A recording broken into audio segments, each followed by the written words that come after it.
வாழ்க வையகம், வாழ்க வளமுடன். அனைத்து உறவுகளுக்கும் இனிய வணக்கம். நிகழும் ஸ்ரீ மங்களகரமான குரோதி ஆண்டு ஜூலை மாதம் 17ஆம் தேதி புதன்கிழமை அன்று அனுசம் நட்சத்திரத்தில் ஏகாதசி திதியில் சுப்பிரம் நாமயோகத்தில் வணிசை கரணத்தினில் சித்த யோகம் கூடிய நன்னாளில் இந்த மகத்தான ஆடி மாதம் பிறக்கிறது. ஆடி மாதம் என்றதும் நம் நினைவுக்கு வருவது ஆடிப்பெருக்கு மட்டும்தான். ஆனால் இந்த ஆடி மாதத்தில் நிறைய சிறப்பு அம்சங்கள் உள்ளன. ஆடி செவ்வாய், ஆடி வெள்ளி, ஆடி பூரம், ஆடி அமாவாசை என வரிசையாக நிறைய தினங்கள் கொண்டாடப்படுகிறது. நிறைய சுப தினங்கள் வந்தால் கூட இந்த ஆடி மாதத்தில் யாரும் சுப நிகழ்ச்சிகளை நடத்துவதில்லை. திருமணம் மற்றும் வளைகாப்பு போன்ற சுப நிகழ்ச்சிகளை இந்த மாதத்தில் வைப்பதில்லை. புதுமண தம்பதிகளையும் இந்த மாதத்தில் பிரித்து வைப்பது உண்டு. இந்த ஆடிப்பெருக்கு திருவிழாவின் போது புதுமண தம்பதிகள் புதிய மஞ்சள் கயிறுகளை மாற்றிக்கொள்வார்கள். இந்து ஜோதிடத்தின்படி ஆடி மாதம் ஒரு அசுபமான மாதமாக பார்க்கப்படுகிறது. எனவே இந்த மாதத்தில் திருமணம், சுப நிகழ்ச்சிகள், புதுமனை புகுவிழா என எந்த சுபகாரியங்களும் நடக்காது.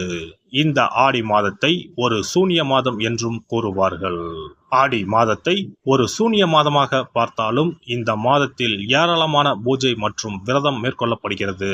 இந்த மாதத்தில்தான் சக்தி தேவிகளையும் பைரவர், வாராகி, நரசிம்மர், மகிஷாசுர மர்த்தினி, துர்க்கையம்மன் போன்றோர்களை பக்தர்கள் மறக்காமல் வழிபடுகின்றனர். எனவே ஆடி மாதத்தில் நிறைய சிறப்பம்சங்களும் இருக்கத்தான் செய்கின்றன.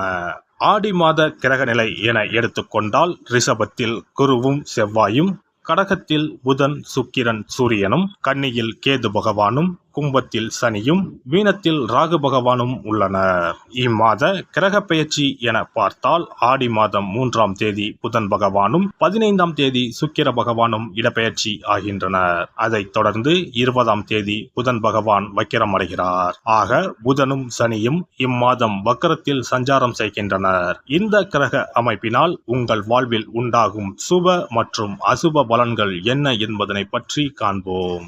எத்தனை துன்பங்கள் வந்தாலும் அதனை மனதுக்குள் வைத்து வெளியில் மகிழ்ச்சியை காண்பிக்கும் திறன் உடைய மேசராசி அன்பர்களே, இந்த மாதம் பல வகையிலும் நற்பலன்களை அள்ளித்தரும்.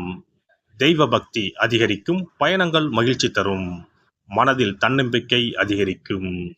எதிலும் கவனமாக பேசுவது நல்லது, வீண்பழி உண்டாகலாம். குடும்பத்தில் இருப்பவர்களால் ஏதாவது மனம் நோகும்படியான நிலை உருவாகலாம். கணவன் மனைவி ஒருவருக்கொருவர் மனம் விட்டு பேசி எடுக்கும் முடிவுகள் நன்மை தரும். பிள்ளைகளின் கல்வியில் கவனம் தேவை. கெட்ட கனவுகள் தோன்றும். நெருக்கடியான நேரத்தில் உறவினர்கள், நண்பர்கள் உங்களை விட்டு விலகிச் செல்லலாம். மனதில் நிலையான எண்ணம் இருக்காது. பண நெருக்கடி குறையும். எதிர்பார்த்த உதவிகள் கிடைக்கும். தொழில் வியாபாரத்தில் எதிர்பாராத சிக்கலை சந்திக்க வேண்டி இருக்கலாம். ஆர்டர்கள் மற்றும் பொருட்கள் சப்ளை செய்வதில் கவனம் தேவை. பணவரத்து தாமதப்படலாம். உத்தியோகத்தில் இருப்பவர்கள் கூடுதல் பணி சுமையை ஏற்க வேண்டி இருக்கும். முக்கிய பொறுப்பு கிடைக்கலாம். எதிர்பார்த்த பதவி உயர்வு, சம்பள உயர்வு கிடைக்கலாம். சக ஊழியர்களின் ஒத்துழைப்பால் பணிகளை சிறப்பாக செய்து முடிப்பீர்கள். பெண்களை பொறுத்தவரை தன்னம்பிக்கை அதிகரிக்கும். பயணங்கள் மூலம் காரிய அனுகூலம் உண்டாகும். எச்சரிக்கையாக பேசுவது நல்லது. கலைத்துறையினருக்கு மனத்துணிவு அதிகரிக்கும். பணவரத்து எதிர்பார்த்தபடி திருப்திகரமாக இருக்கும். காரிய வெற்றிக்கு தேவையான உதவிகள் கிடைக்கும். அரசியலில் இருப்பவர்களுக்கு இடமாற்றம், பதவி இறக்கம் ஆகியவற்றை சந்திக்க வேண்டி இருக்கும். இருப்பினும் நற்பெயர் கிடைக்கும். மாணவர்களுக்கு கல்விக்காக செலவு உண்டாகும். கல்வியில் வெற்றி பெறுவோம் என்ற நம்பிக்கை அதிகரிக்கும். நட்சத்திர பலன்கள். அஸ்வினி நட்சத்திரம். இந்த மாதம் எல்லோரையும் வசீகரிக்கும் பேச்சை வளர்த்துக் கொள்வீர்கள்.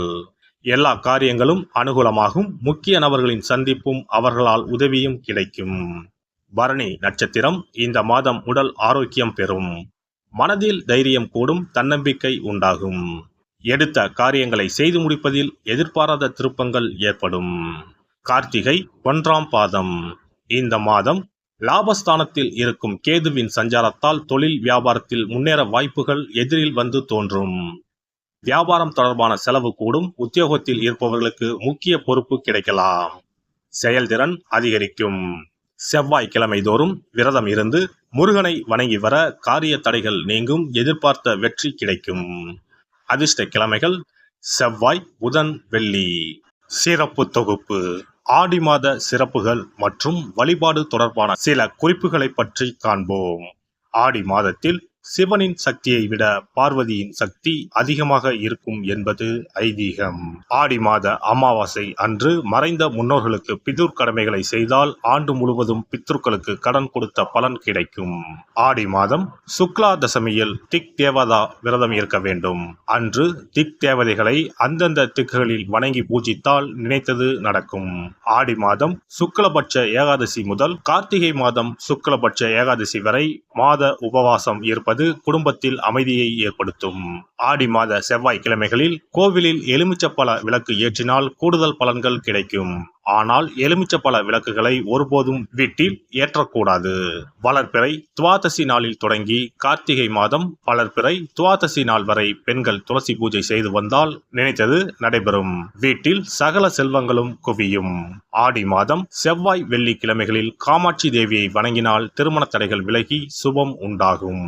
ஆடி மாதம் முழுவதும் மீனாட்சியை வழிபட்டால் குடும்பத்தில் அமைதி ஏற்படும். ஆடி மாதம் முத்துமாரியம்மனை மனமுருக வழிபட்டால் திருஷ்டிகள் விலகிவிடும்.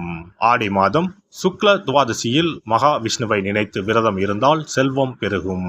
ஆடி மாதம் சுக்லபட்ச ஏகாதசி தினத்தன்று அன்னதானம் செய்தால் சகல பாக்கியங்களும் கிடைக்கும். இம்மாதம் ஏகாதசி துவாதசி நாட்களில் அரச மரத்தை சுற்றி வந்து வழிபட்டால் வாழ்வில் மகிழ்ச்சி உண்டாகும். ஆடி மாத வெள்ளிக்கிழமைகளில் மகாலட்சுமியை வழிபட்டால் வீட்டில் செல்வம் சேரும். இம்மாதம் ஏதாவது ஒரு வெள்ளிக்கிழமை அம்மனை ஆவாகனம் செய்து வீட்டுக்கு வரவழைத்து வழிபடுவது சிறப்பை தரும். ஆடி மாதம் குத்து விளக்கை லட்சுமியாக பாவித்து அலங்கரித்து வழிபடுதல் வேண்டும். ஆடி மாதம் அம்மனுக்கு பால் பாயசம் சர்க்கரை பொங்கல் வைத்து வணங்குதல் வேண்டும். அம்மனை வழிபடும் போது மறக்காமல் லலிதா சகஸ்ரநாமம் சொல்ல வேண்டும். இம்மாதம் வீட்டில் சிறப்பு பூஜைகள் செய்யும் போது சிறு பெண் குழந்தைகளை அம்மனாக பாவித்து உணவு கொடுத்து ரவிக்கை சீப்பு குங்குமச்சிமிழ் கண்ணாடி வளையல் தாம்பூலம் கொடுக்க வேண்டும். இம்மாதம் அம்மனுக்கு சாற்றப்படும் வளையல்களை பெண்கள் அணிந்து கொண்டால் திருமண பாக்கியம் குழந்தை பாக்கியம் சகல நலன்களையும் நீங்காத செல்வத்தையும் பெறலாம். ஆடி மாத வெள்ளிக்கிழமைகளில் அதிகாலையில் எழுந்து குளித்து தூய ஆடை அணிந்து சாணத்தை பிள்ளையராக பிடித்து செவ்வரளி செம்பருத்தி அருகு கொண்டு சூரிய உதயத்திற்கு முன்னர் விநாயகரை பூஜிக்க வேண்டும். வாழை இலை மீது நெல்லை பரப்பி அதன் மீது கொழுக்கட்டை வைத்து விநாயகரை வழிபட செல்வம் கொளிக்கும். ஆடி பௌர்ணமி அன்று சிவபெருமானுக்கு திரட்டுப்பால் அபிஷேகம் செய்து கருப்பு பட்டாடை 100 முத்துக்கள் கோர்த்த மணிமாலை கரு ஊமத்தம் பூ மாலை அணிவித்து மூங்கில் அரிசி பாயாசம் படைத்து வழிபட்டால் எப்பேற்பட்ட பகையும் விலகும். பொதுவாகவே வெள்ளிக்கிழமைகள் அம்பாளுக்குரிய சிறந்த நாட்களாகும்.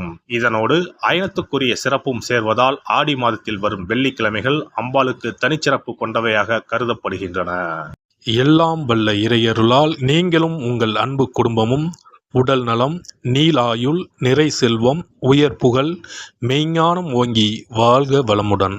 இந்த வீடியோ பதிவு உங்களுக்கு பிடித்திருந்தால் லைக் பண்ணுங்க, கமெண்ட் பண்ணுங்க, ஷேர் பண்ணுங்க, மறக்காம சப்ஸ்கிரைப் பண்ணுங்க, பக்கத்துல இருக்கிற பெல் பட்டனை கிளிக் பண்ணுங்க. நன்றி, வணக்கம். ஓம் நமச்சிவாய. சிவாய நம.